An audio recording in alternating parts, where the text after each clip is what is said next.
Namaste. Today we begin the 12th module, which is case studies. This module will have three lectures: economics of protected areas, economics of environmental disasters, part 1 and part 2. So let us begin with the economics of protected areas. Protected areas are defined under Section 24A of the Wildlife Protection Act 1972 as protected areas means a national park, a sanctuary, a conservation reserve, or a community reserve notified under sections 18, 35, 36A, and 36C of the Act. So, the protected area is a national park, a sanctuary, a conservation reserve, or a community reserve, and we have a number of wildlife that are found in the protected areas. What is wildlife? Wildlife is defined in the Wildlife Protection Act 1972 as wildlife includes any animal, aquatic or land vegetation which forms part of any habitat. So what we are saying here is that if you have any animal or any plant that forms part of any habitat, then we'll say that it's a wildlife. And the dictionary definition of wildlife is wild animals collectively or the native fauna and sometimes flora of a region, which means that it is saying that the native fauna, which is the native animals, and the native flora, which is the native plants. So those animals and those plants that are found natively or which are indigenous to an area, if we look at a collection of those, we'll call it wildlife. Now, wildlife are divided into these nine threat categories by the International Union for the Conservation of Nature and Natural Resources. So, we have a red list of different organisms which tells us what is the level of threat. So, for certain organisms, whether plants or animals, the level of threat is so large that if we do not protect those animals and plants, then in a short while, it is very likely that these plants and animals will become extinct. On the other hand, there are certain plants and animals that are not that threatening.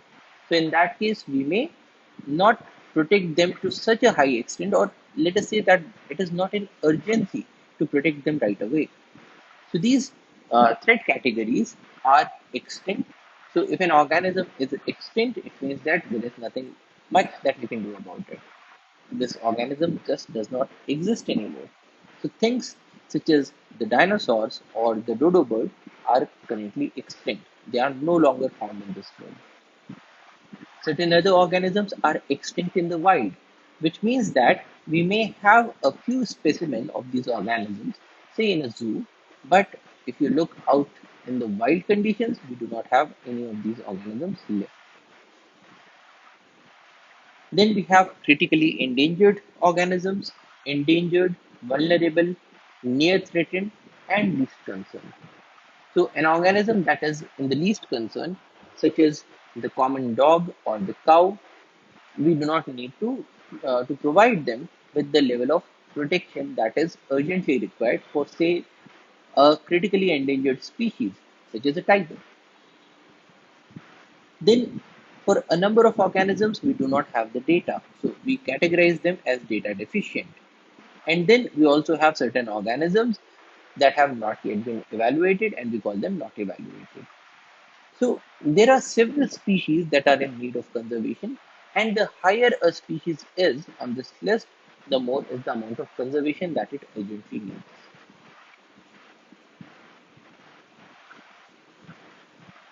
Now, this list gives us an idea of how do we prioritize things. Now, if you'll remember, it is a principle of economics that there are trade-offs involved in a number of things. Well, we would ideally want to conserve each and every of these organisms, but then our time is limited, our resources are limited. So, if we have to spend our time and resources, we should prioritize which are those species that require a greater amount of conservation and those species for which we can actually do something. So, a scientific way of looking at which species to conserve looks at whether or not they are keystone species. Now, keystone species play critical ecological roles, which means that they have an importance that is much greater than their numerical abundance in an ecosystem. So, things such as off season fruit bearing trees are keystone species. So, what we mean by a keystone species is that the impact that these organisms have on an ecosystem is much greater than their numerical abundance. So, if there is a forest that is completely dry and this forest is having a scarcity of food, but then if you have a tree that can provide food to different animals and birds, then this tree would act as a keystone species.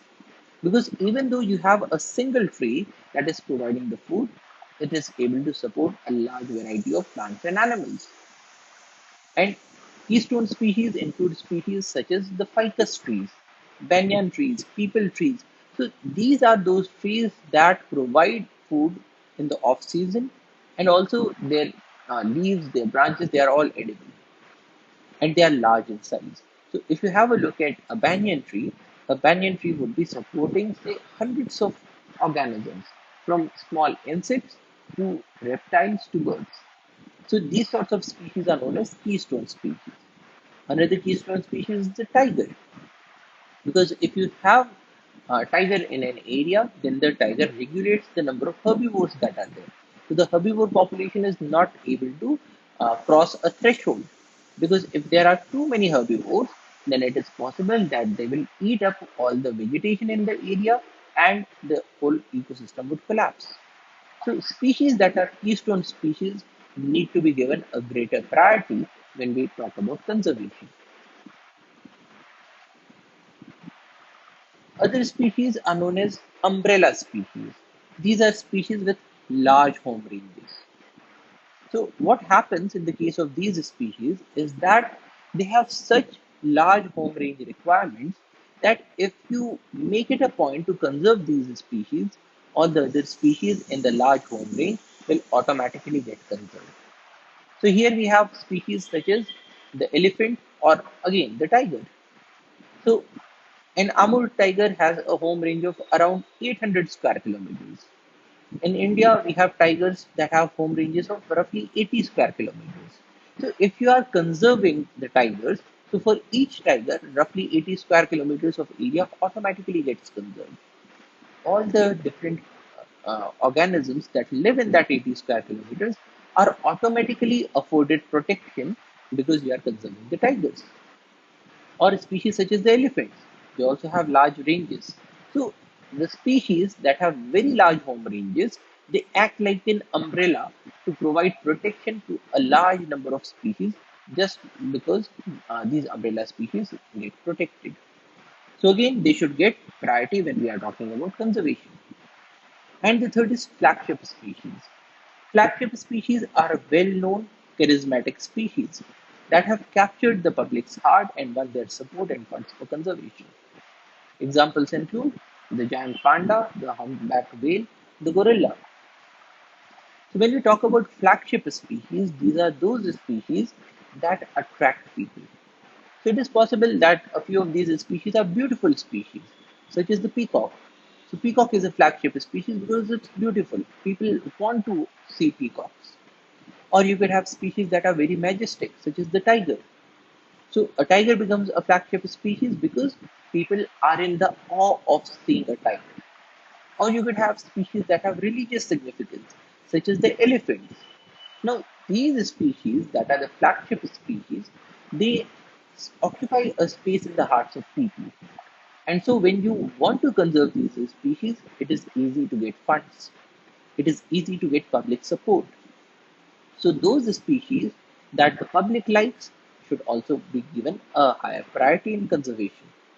So these are the flagship species.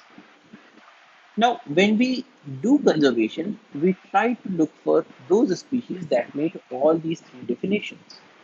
So if there is a species that is a keystone species, which means that it is having a very large role in the ecosystem. It is an umbrella species, which means that it requires a large home range, which would automatically give protection to a large number of other species. And if it is also a flagship species, which means that people want to conserve this species, and it is easy to get funds and public support. Nothing like it. So we always look for those species that are at the confluence of all three of these. A good example is the tiger. So because a tiger is a keystone species, it's a flagship species, and it's also an umbrella species. So by protecting tiger or by allocating funds for the conservation of tiger, we are able to achieve a lot of our goals of conservation. Now, in this context, it is prudent to rememorize why are these species threatened? Why are we doing this conservation at all? Why are we setting up these protected areas? So we had seen earlier that there are a number of factors that lead a species to extinction. So there are factors that act at large population sizes, and there are factors that act at smaller population sizes. And we can summarize these factors with the acronym HIPPO: habitat loss, invasive species, pollution, human overpopulation, and overharvesting are the factors that have been driving species towards extinction. And when we are talking about protected areas, they protect the animals and plants that are inside from these five things. Now, when we want to protect species against these factors of extinction, there are two modes that are there with us. We can either take the species out from the natural environment and give them a very high level of protection, say in a zoo. So what happens in a zoo is that you bring the animals from the natural environment, you keep them in controlled conditions where they get sufficient amount of food, sufficient amount of water, and a very good veterinary care. So that is one way. The other way is that you can protect these species when they're out there in their natural environment. So that brings us to two modes of conserving wildlife. We can go for an ex situ conservation, which is conservation which is off the site. That is conservation outside the natural habitat, such as in the case of zoos or aquaria. Or we can have in situ conservation, which is conservation on the site, which means that conservation done that is within the natural habitat, such as a national park. So how do these work? So in the case of ex situ conservation, it is required for critically endangered species because it provides urgent intervention. So in the case of critically endangered species, because the numbers are so low that we need to give them a very high level of intervention, a very intensive management, which may not be possible in the wild conditions. So ex situ conservation is probably the only way out to conserve those species that are critically endangered. So in the case of ex situ conservation, we designate areas with suitable conditions and we create facilities. So in the case of ex situ conservation, an area will be selected, say for making of a zoo, and then we'll create the facilities for a zoo. That is, we will surround this area with, say, a wall. We will provide means of bringing in water, means of bringing in food. We will create facilities such as a veterinarian's office, say an operation theater, and things like that. And once these are done, the species are moved into these designated areas for their survival and breeding. And in a number of cases, we also do uh, ex situ breeding of these animals, the captive breeding of animals. So what is done is that these animals that are critically endangered, they are brought into these zoos and they are allowed to breed. And when the population goes up, then it is also possible that we can later release them into their natural habitats. So that is ex situ conservation. It has a number of advantages. It allows better control of variables such as climate, diseases, diet, and so on. Because it's a small area, the intervention is much more intensive, and so it is much easier to provide them with standardized conditions. It provides opportunity for close observation to better understand the species and the proximate causes of its extinction. So it provides us with an opportunity to understand the behavior of animals. So suppose in a zoo environment you get to know that this animal avoids breeding if it is exposed to too much of sunlight. then probably when we release these animals back into the natural environment, we will make sure that we release them into an area that has a very good canopy cover. So, such kinds of observations are extremely indispensable when we want to conserve the organisms. And then they also permit intensive interventions such as in vitro fertilization, embryo transfer, and so on. So we can provide all sorts of modern scientific advancements and medicines to these organisms. However, it also has certain disadvantages because we are taking the animal out of its natural habitat and we are conserving those few animals, but in this process, we are not conserving the habitat. So, it is possible that you remove all of the critically endangered species, uh, individuals from the natural environment, bring them to a zoo, do a captive breeding, but in the meantime, their natural habitat gets destroyed completely. So that would defeat the purpose. So this is one disadvantage. Then it can be planned for only a few species at a time. Why? Because it is very expensive. You are doing an intensive intervention, so the costs go up. And when the costs go up, then it is difficult to do it for a very large number of species or a very large number of individuals. Some wild behaviors may get lost. Why? Because we are not keeping the organisms in a wild setting, and so it is possible that while a few of these organisms are able to survive and breed, but they will lose out on their natural behaviors like where to look for food or how to hunt. So, this is another disadvantage. Captive bred and raised individuals may then find it difficult when they are reintroduced because they are now completely dependent on human intervention. They do not know how to hunt for a food. So, in that case, once you try to release them back into the environment, it is possible that they will just not be able to cope with the conditions. Then it may increase the chances of inbreeding if it is not planned properly. If the stud books are not maintained properly, it is possible that brothers and sisters or parents and offspring might breed with one another. And in that case, the number of recessive disorders will go up. And then finally, it is also costly. Now, throughout this course, we have observed that price or cost act as very good indicators about different activities. So, if it is costly and uh, money is one input that you are able to provide, then you'll have to also look at the trade off.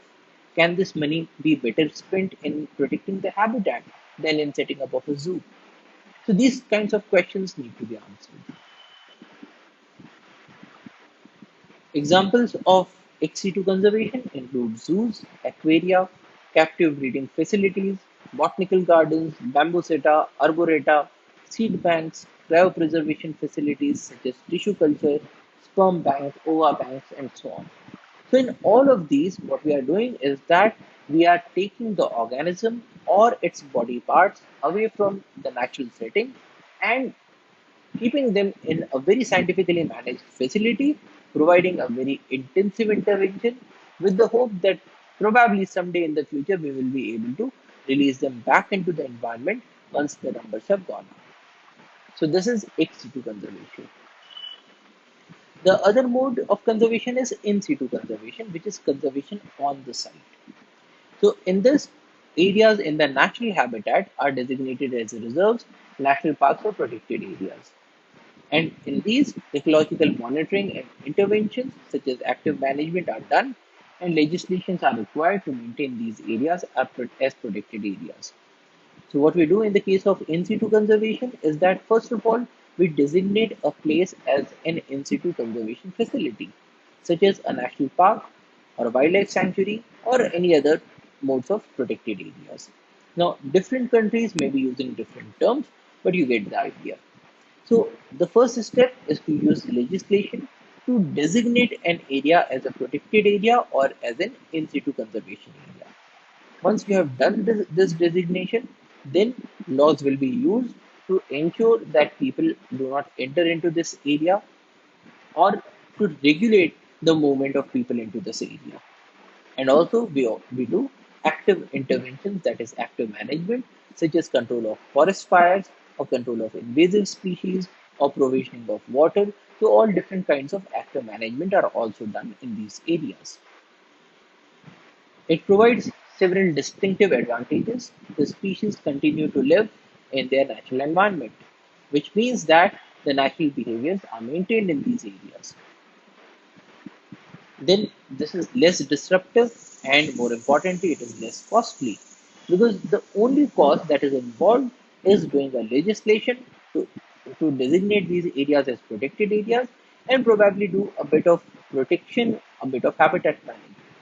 You do not have to set up facilities such as a veterinarian's office or an OT or cages for individual organisms. You do not have to bring in food from outside to feed these organisms and so on.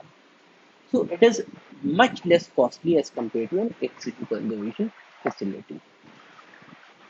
Then protection of the natural habitat provides protection to other species as well. So if you are, say, trying to conserve tiger by creating a tiger reserve, then not only is the tiger protected, but also the other species that live in the forest, they also get protection automatically. Whereas if you were trying to conserve tigers using ex situ conservation facilities, you would have brought the tiger outside, you would have conserved the tiger, but when its habitat gets destroyed, then the other species will also be in a peril. And so, a distinctive advantage of in situ conservation is that it provides protection to other species as well. Then, even in the case of ex situ conservation, the animal will need to be released somewhere in some point of time. So, once you have done the captive breeding in the case of ex situ conservation, you have now large number of animals, so they will have to be released back into the environment. Now, if you only did ex situ conservation, you only maintained these individuals in the zoos and their natural habitats got destroyed. In that case, where would you release these organisms? So, in situ conservation is also important together with ex situ conservation because it keeps certain portions of the habitats of these organisms as intact so that you can release them there later on. So, these provide suitable areas for such releases. And they also double as places for scientific studies and public awareness and things such as tourism. The disadvantages include requirement of very large areas because in the case of in situ conservation, what we are doing is that we are designating very large areas as protected areas. So the area requirement or the land size requirement is much greater. In the case of ex situ conservation, such as a zoo, you can keep animals at a much greater density. But in the case of in situ conservation, such as a tiger reserve or say a national park, you will have to keep these animals in the natural settings, in which case it will require a much greater area. There is less intensive protection and management because the areas may be encroached upon or the animals may get poached. Why? Because these areas are so large that it is not possible for you to man all of this area at all times. So it is possible that a poacher might get into a national park and kill a few of your animals, which is very difficult in the case of an ex situ conservation facility because you have erected huge walls. And also because in the case of an intensive intervention, it is very easy to keep an eye on each and every animal. Probably you could even make use of CCTV cameras. But in the case of in situ conservation, this becomes difficult because the area is so huge. Then there are always the threats of diseases and disasters. Because it's a large area, you are not able to manage everything at all points of time. And a large establishment is required in each case.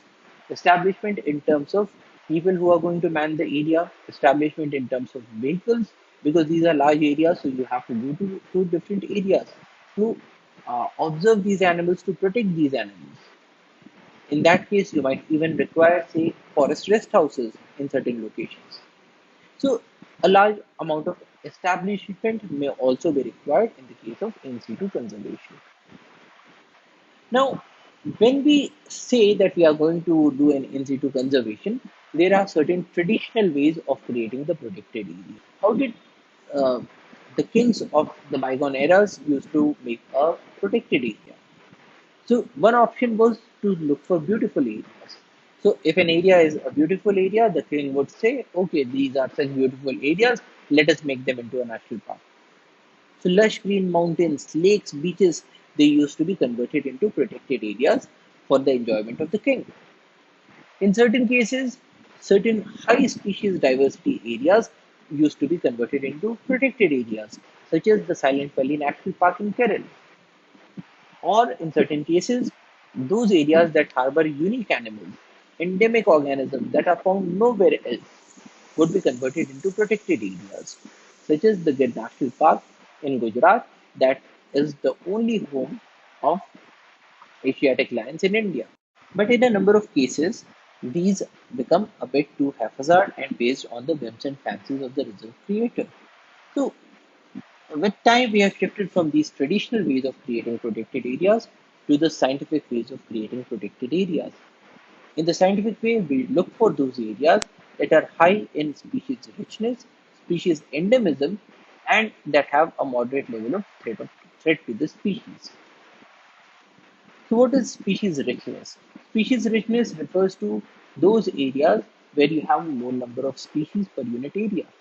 So, if we look at, say, things like global mammalian richness, there are certain areas that have a large number of species per unit area, and there are certain areas that have a less number of species per unit area. So, we can look at global mammalian richness, or we can look at amphibian richness. Then we can also look at the number of species that are under threat. So there are certain areas, such as in the Southeast Asia, that have a much greater level of threat than, say, an area in North America. Then we can also have a look at different categories of species, such as the number of amphibian species under threat. So what we do is that we look for those areas that have high species richness, which means these areas have large number of organisms, and if you create a protected area in one of these locations, then you will be able to afford protection to a very large number of species, because these are the areas with high species richness. We look for those areas that have a high degree of endemism. So, if an organism is only found in one area, you will have to provide it protection in that area. Because if you do not do that, that species will become extinct very soon. And we look at those areas that have a high degree of threat, or at least a moderate degree of threat. Because if we have an area that, say, does not have any threat, say an island that nobody ever goes to, so in that case, because our time, money, and resources are limited, then it is much more prudent to make a protected area probably in a threatened region than this island. Because even if you did not convert this island into a protected area, the species would have remained fine. There would not have been any difference, or there is no impact of making a protected area in such a location. So we look for these three criteria, and those areas which have all these three, high degree of richness, endemism, and threat, we call them as biodiversity hotspots. So these are the biodiversity hotspots in the world. And in our country, areas such as the Western Ghats are a biodiversity hotspot, because we have a very large number of species that live in these areas. So there is a very good amount of species richness. We have a number of species that are only found in the Western Ghats, such as a number of the amphibian species. So there is a very great amount of species endemism. And the Western Ghats are also threatened because people want to cut these forests and convert them into certain other uses. So in that case, these areas also have a high degree of threat. So these areas that are the biodiversity hotspots, they need to be afforded greater amount of protection. And in this case, we should also have a look at the threat triage that we have. If there is an area that has a very high degree of threat, then probably it's already a lost cause. Because by the time you would be able to convert this area into a protected area, maybe set up mechanisms for the protection of this area, set up mechanisms for habitat management, by that time because of the high level of threat, probably it would already been taken over. On the other hand, if you have a location that has a very low degree of threat, there too, it does not make any difference whether you make a protected area or not, because the animals or the organisms in this area would remain fine whether you make a protected area or not. There is absolutely no threat in those areas. So, the areas which have a very high degree of threat or the areas which have a very low degree of threat, they are not that preferred, but those areas that have a medium degree of threat, they are more preferred, because in those cases you will be able to put in a much greater impact by converting those areas into protected areas. So we need to keep in mind that threat triage as well. And we should also keep in mind the gap analysis. The gap analysis approach tries to identify holes in the existing network of protected areas that are primarily in locations that are or were historically uninhabitable for humans due to their heights, prevalence of diseases, and so on. And creating some protected areas in human dominated areas may fill the gap, allowing a different set of species to thrive. Now, what we are saying here is that in the case of the existing network of protected areas, people normally went for those areas traditionally that were not of much use. So you would hardly find a protected area in or near a town or a city. You would only find protected areas in those mountains that were very difficult to reach, or those areas that were infested with mosquitoes and malaria, because of which people did not want to go to those areas. So the rulers used to convert those areas into protected areas. Now, because we have inherited such protected areas, so a number of protected areas today are in those locations that are not that well within reach. Whereas those areas which could be dominated by humans, such as the plain areas, they were completely converted into agricultural lands.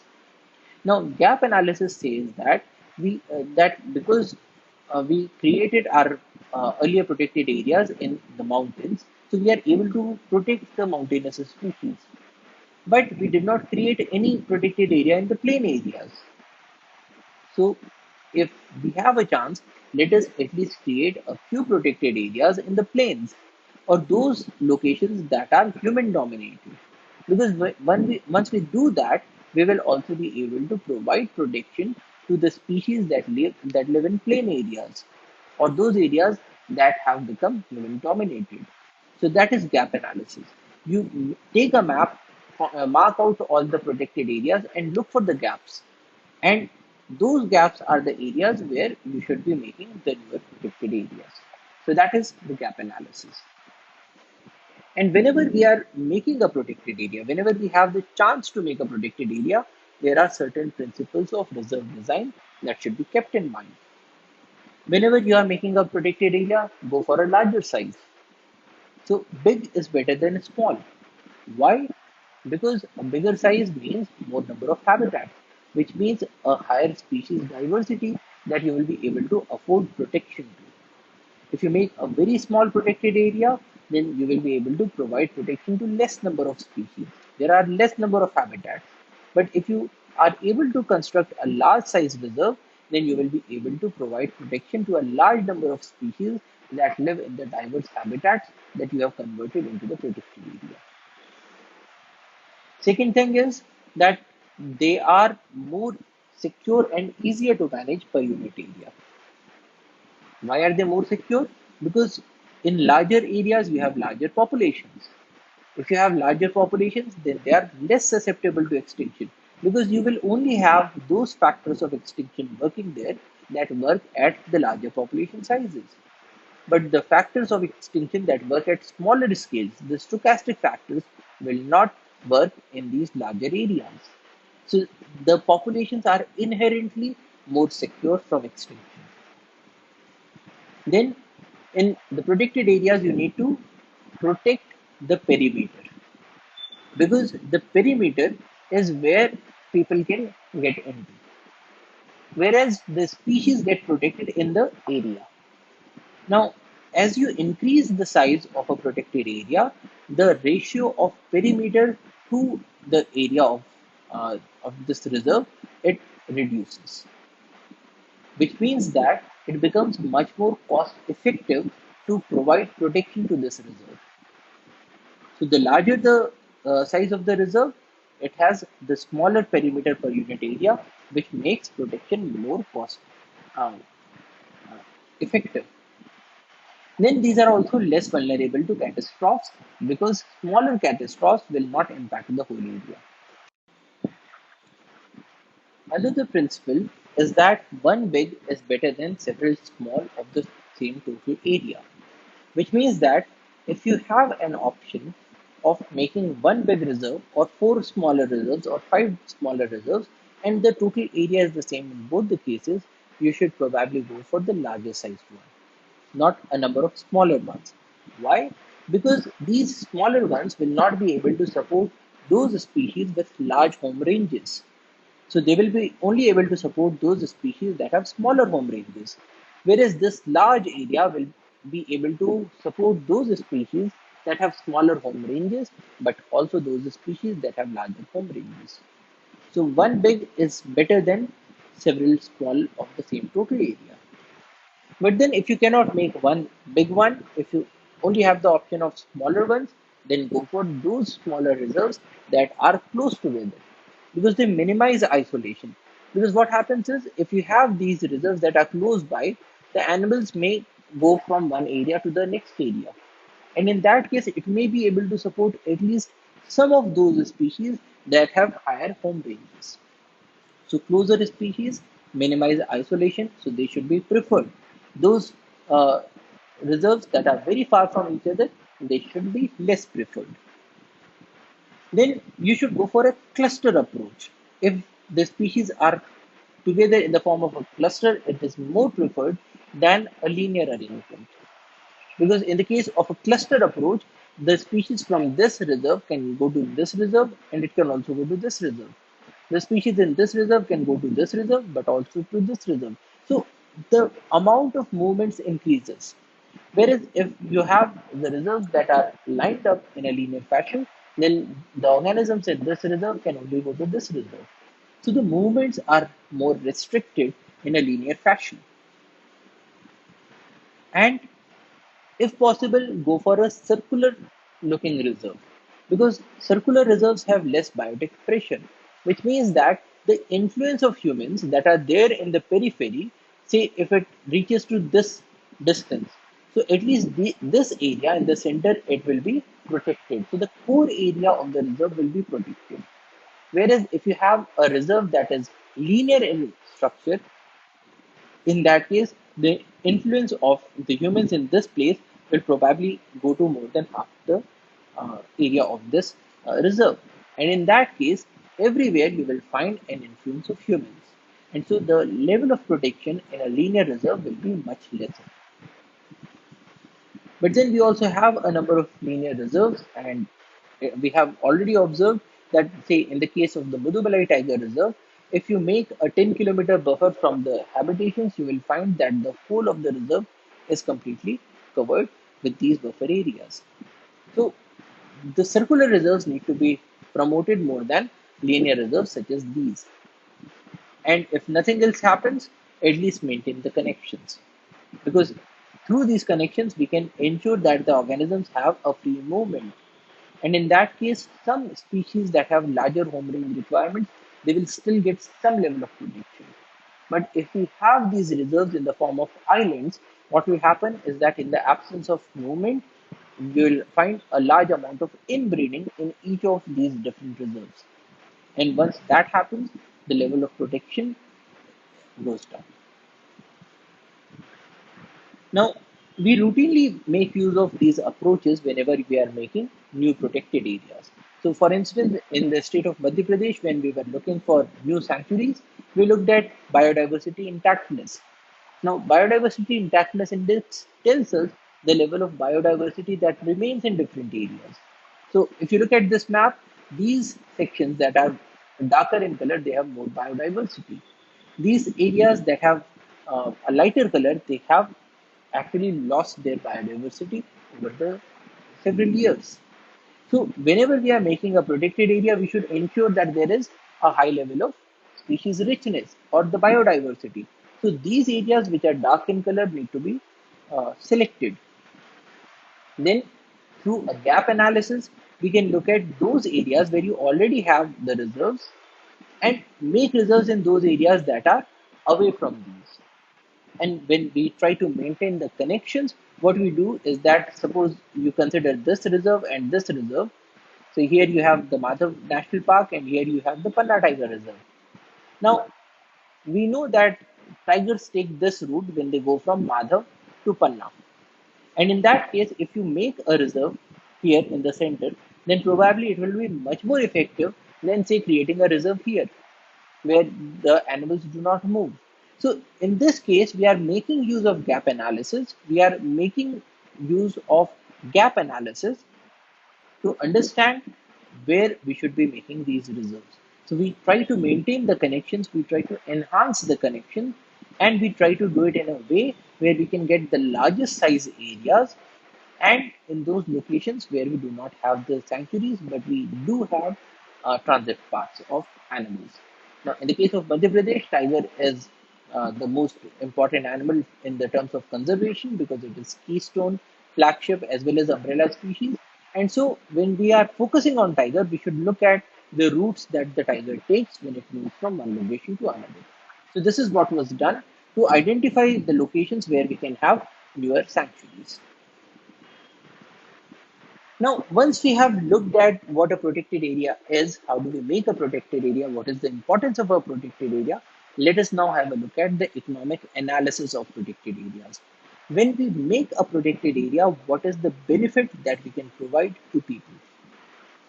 So, which brings us to the ecosystem services from protected areas. Now, ecosystem services are the services that are provided by a well functioning ecosystem in these protected areas. Ecosystem services are defined as the benefits that people obtain from ecosystems. Benefits. Again, a cost benefit approach. If you want to make a protected area, you will have to convince people that it is going to be of benefit to the people. So we have to do a computation of the benefits that we can provide to people whenever we are making a protected area.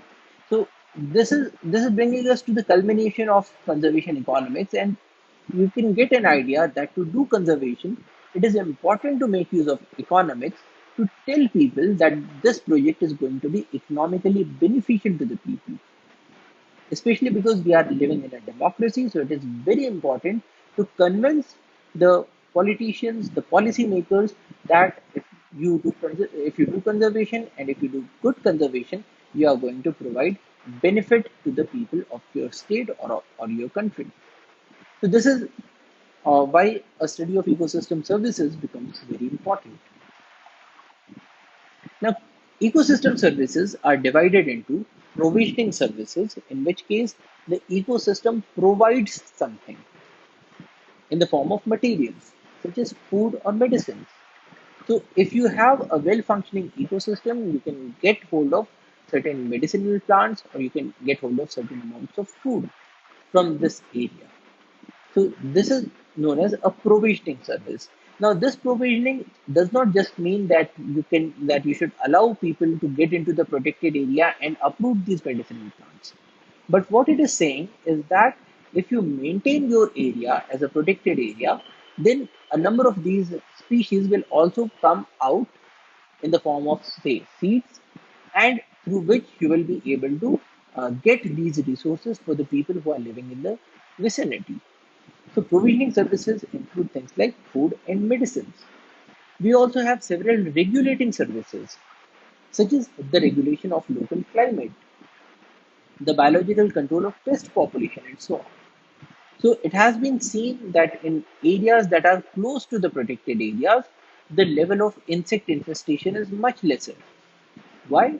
Because the protected areas harbor a large number and variety of birds.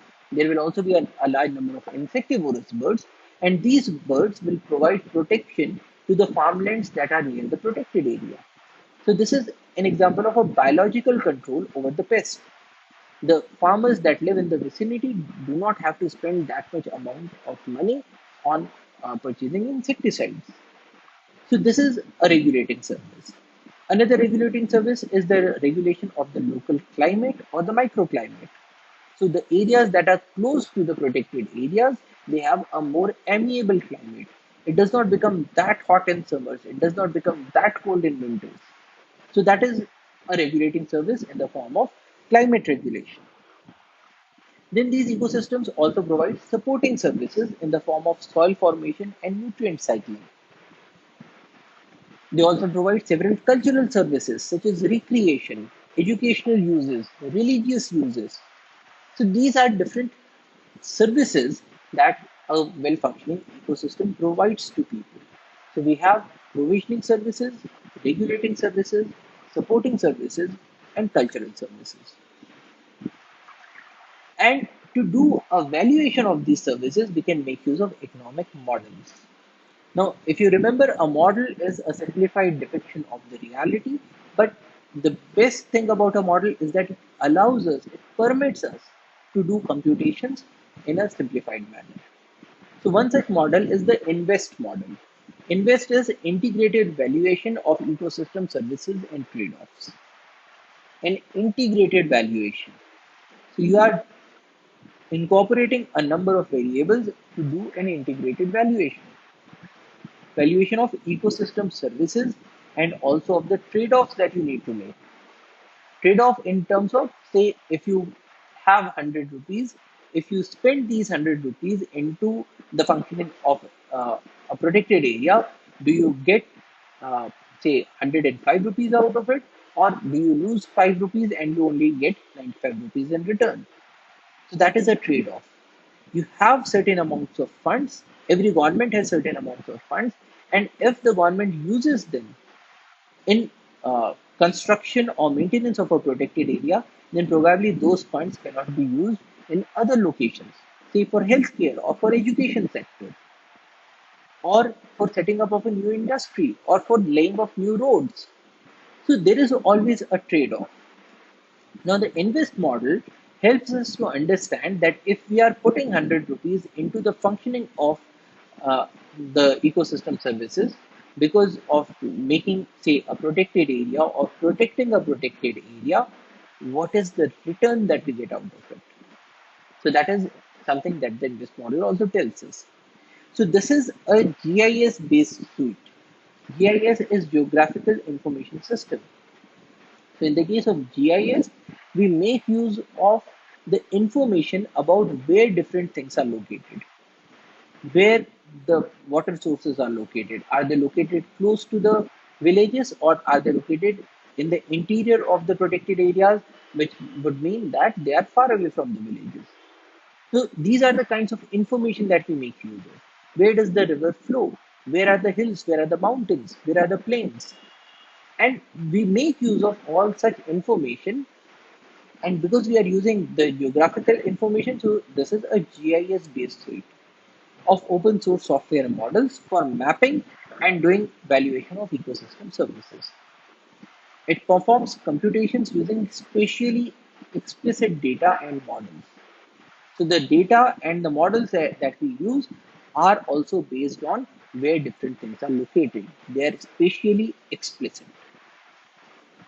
And the final results can be in the form of biophysical information, such as the tons of carbon that were sequestered, or you can get the results in the form of economic information, that is, what is the value of that amount of sequestered carbon. So you can ask this model to give you a result that so much amount of tons of carbon dioxide were sequestered by this protected area in this year, or it can give you what is the market value of that amount of sequestered carbon. Similarly, in the case of water resources, similarly in the case of other services such as the providing or the supporting services. So let us now have a look at what kinds of uh, services do we model here. The first thing or the first ecosystem service that the protected area gives you is employment generation, because there will be a large number of gypsy drivers that get employment, there will be a large number of guides that get employment, there will be hotels that are set up because tourists are coming to this area. Now, when the tourists come, they will require n number of services, and all of these provide employment to people. Now, what is the amount of employment that the protected area generates is given as the sum of the number of man days into the wage rate. So, how many man days of employment was generated? What was the rate at which these people got paid? So, you do a multiplication of both of these and you sum them up for all the people who are getting an employment because of the protected area. So, this is giving us a value of the employment generation. Fishing benefits, which is the sum of production into the market prices. Now, in some protected areas, we do permit fishing, especially in the buffer areas. So, if there is a buffer area and it is getting water from the protected area, or it is a part of the protected area and it is also getting benefited or protected because of the activities in the protected areas, what is the amount of fish catch? What is the market price of that fish? So, when you do a sum over the production into market prices, you get the fishing benefits. We compute the fuel wood benefits. Again, production into market prices. Fodder benefits, production into market prices. So we are doing all these different kinds of valuations. Timber benefits. How much is the amount of timber that can be extracted, especially in the buffer areas where we do permit extraction of timber. Production into market prices. Bamboo benefits, production into market prices. Non-timber forest produce. Now this includes things such as honey, lac, medicinal plants, and so on. So in the case of non-timber forest produce, you also have a market for honey, you have a market for lac, you have a market for the medicinal plants that you get out of the forest. So here again, we can do production into market prices, the sum of all the NTFPs that you are getting in this area. Gene pool benefits, such as the resilience of ecosystems and avenues for future use of biological compounds or other products computed using benefit transfer method. Now, what we are saying here is that if you conserve an area as a protected area, you are making the ecosystems more resilient, which means that if there is, say, release of pollutants into this area, your ecosystem will not collapse that easily than an ecosystem that was, say, not given this protection. Because, as we had seen in the case of large infrequent disturbances, if a biological community is already disturbed or is already half disturbed, and you give it a single disturbance and it will collapse. But when you are maintaining a system as a protected area, you maintain the organisms in this ecosystem in the best possible state. And so they are much more resilient to any impacts or any disturbances, such as, say, because of the release of pollutants, or because of an oil spill, or because of a forest fire. So we get gene pool benefits in terms of resilience of ecosystems. We also have avenues for future use of biological compounds and their products, which means that if we have a new disease that comes up, then we will have to look for medicines. We will have to look for those compounds that can help us fight those diseases. Now, a number of plants and animals have certain compounds that are known as metabolic compounds. Now, these compounds can play a role in protecting us against the diseases. A good example is the quinine that we get from the bark of cinchona tree. Now, quinine is something that the plant manufactures not because it is an anti-malarial, but because it provides a certain degree of protection to the plant. Other animals do not eat that plant. Insects are less able to invade into this plant. But then, because this plant produces quinine, and if humans get malaria, they can make use of this bark to extract quinine to work as an anti-malarial drug. And a number of medicines, such as artemisinin, are also derived from different plant products. Now, if we have a large amount of biodiversity, there is a greater chance that we will have access to one or more of such compounds in the future when we need them. So, these are gene pool benefits, the benefits that you are getting because you are maintaining a good gene pool and a good biodiversity. Now, these kinds of benefits are computed using benefits transfer method, which is a method to estimate the economic values for ecosystem services by transferring available information from studies already completed in another location and or context. What this means is, suppose in a protected area in some other country or in some other part of your country has been made to make evaluation of the kinds of benefits that we get, to make an economic evaluation of the benefits that we get, then we can make use of such studies to incorporate the results of the analysis that was done there into our protected area. So that is known as a benefits transfer method. So we can compute the valuation of these gainful benefits using the benefits transfer method. So you do not have to do a valuation at each and every protected area, but in certain protected areas, you can do a more intensive valuation and you can make use of those results in your protected area of study. Then we can find out carbon sequestration benefits, which is the amount of carbon that has been sequestered multiplied by the market prices. Or we can even make use of the social cost of sequestering this carbon. Carbon storage benefits, which is again total storage into the social cost of carbon. What is social cost? The cost of impacts that is caused by the emission of carbon dioxide. So what we are asking is, if we did not sequester this amount of carbon, if we did not store this amount of carbon, then this carbon would have been released into the environment. It would have been there in the atmosphere. It would have played a role in global warming and in climate change. Now, because of climate change, because of global warming, there are a number of extreme climatic events. We are seeing more floods, more droughts, and things like that. Now, what is the social cost? What is the cost that people are suffering because of that amount of carbon that is there in the atmosphere? So, that is the social cost of carbon. So, we can do carbon storage benefits as total storage of carbon multiplied by the social cost of carbon. We can look at water provisioning benefits. What is the amount of clean water that is given by this uh, protected area? Multiply that with the market prices. We can look at water purification benefits, which is the water that is purified by a protected area multiplied by the average cost of treating water. Or we can look at soil conservation and sediment retention benefits. The amount of erosion that was avoided by this protected area multiplied by the cost of damage that was avoided. We can look at nutrient retention benefits. The amount of nutrients that were retained multiplied by the cost of artificial fertilizers that would have been required if you were not retaining these nutrients. Biological control of pests computed using benefits transfer method.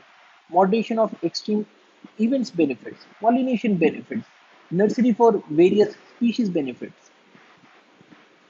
Habitat for various species benefits, cultural heritage benefits, recreation benefits, air quality benefits, water assimilation that is being done by the protected areas, what is the benefit because of that, what is the benefit for because of regulation of climate. So we can use it, we can have a look at all these different ecosystem services that are being provided by the protected area and do an economic valuation of that. Now, what sorts of results are obtained?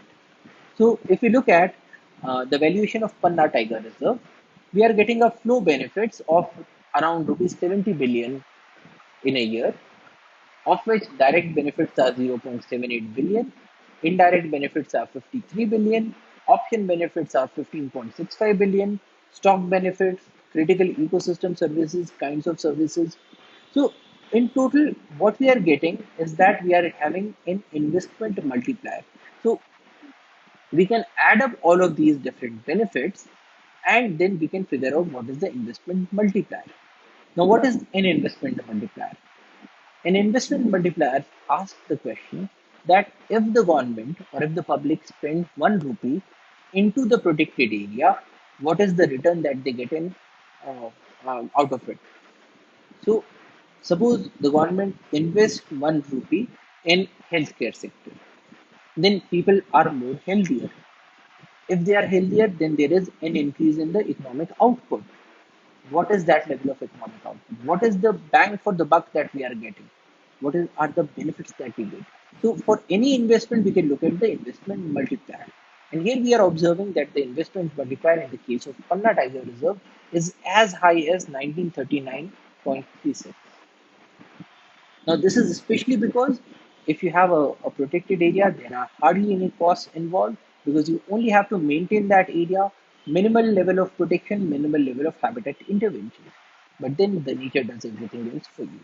So it is a very good investment multiplier, meaning that it is a very good investment opportunity for any wildlife. So that's all for today. Thank you for your attention. Jai Hind.